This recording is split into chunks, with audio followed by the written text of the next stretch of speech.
Today's video covers Hephaestus' Revenge, a story of mommy issues, exile, and smithing.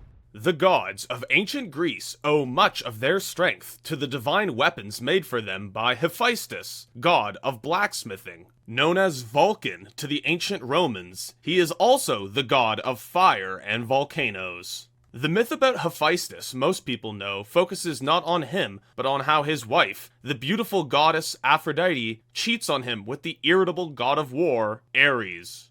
Poor guy. But this raises an interesting question. How did Hephaestus end up married to the most beautiful goddess, since she clearly doesn't like him? There are two versions of the Smith god's origins, but this one is more ancient and more common. One day, Zeus, king of the gods, gave birth to Athena from his forehead. By now, Hera was used to Zeus having children with other women, but for him to produce one entirely on his own enraged her. She decided to do the same, and the result was Hephaestus. However, the baby boy was born with a deformity in one of his legs.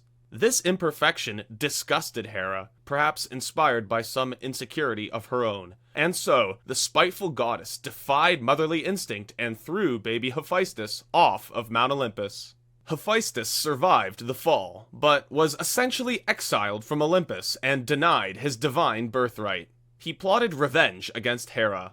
While crippled, the young god was a prodigy at blacksmithing and decided that this would be the medium of his vengeance. Years later, Hephaestus returned to Olympus and presented Hera with a beautiful golden throne, pretending to seek forgiveness from his mother for his imperfections. Hera, of course, accepted the gift and sat upon the enchanted throne.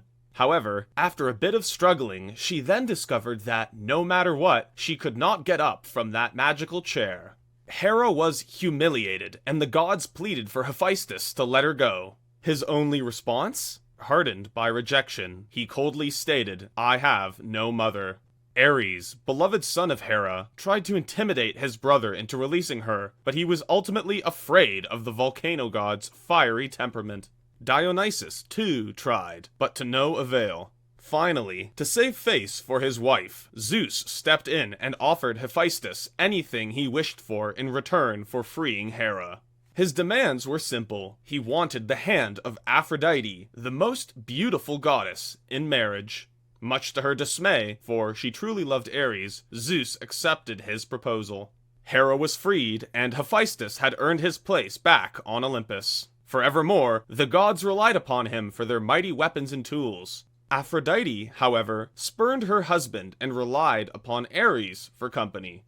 Hephaestus' story is gripping, a tale of revenge that reveals his spiteful nature and his knack for trickery. He is but one of many smithing gods in mythology, many of whom share similar traits and behaviors. The clearest comparison is that of Wayland, a smithing god worshipped by Germanic people, later reduced to a heroic character in Anglo-Saxon and Norse sagas, like Beowulf.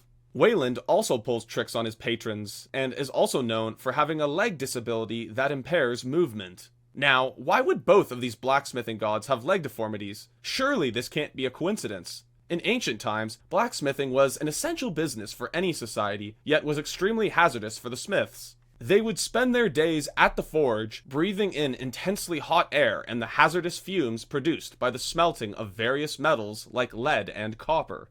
Since blacksmithing was often a job handed down through the family, it is likely that many ancient blacksmiths were born with deformities resulting from their parents being exposed to toxic heavy metals, or as a result of being exposed to these metals during their careers. Since the many smiths they saw would have been crippled, it made sense to ancient people that their blacksmithing gods would have also had some disability. Thanks for watching. To support our channel and learn more about the myths and legends that inspire us, please like this video and subscribe.